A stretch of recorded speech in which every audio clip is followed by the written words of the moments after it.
Good evening, everyone.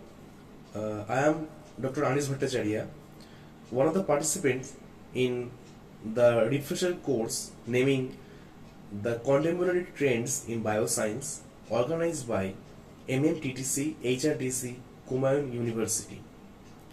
So, today my topic is urban forest indicator.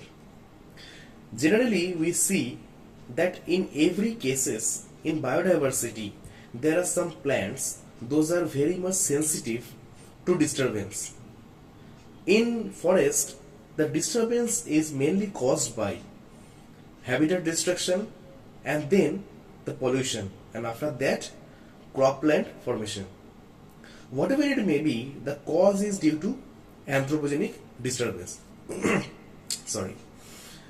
So my topic is how we can use the lower groups of plants like Bryophytes and Pteridophytes and use those as urban forest indicator.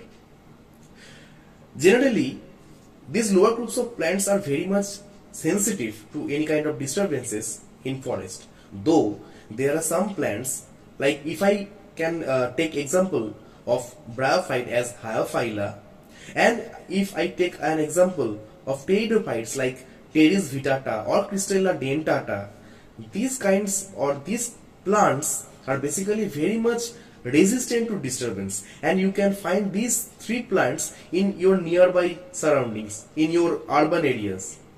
But there are some plants, those are very much sensitive, like Rixia cavernosa, Notothyllus, Physcomitrium in case of Bryophytes. And if I take the Pteridophytes, then you can consider Pteris pellucida, Selaginella vaginata, Selaginella ciliaris, as well as Hemionitis, Helminthostachys, and so on. There are many plants. These all plants are very much affected due to the urbanization and the habitat destruction. As we all know that due to destruction, due to habitat destruction or forest fragmentation, the forest is fragmented into various patches. And due to the patching of the forest floor is exposed to sunlight. And if the sunlight touches the ground, then the moisture will be decreased. And then if the soil moisture decreased due to the sunlight and due to the heat, then it will hamper the growth of the spores of pteridophytes or bryophytes. Those are dependent on the water or moisture of the soil.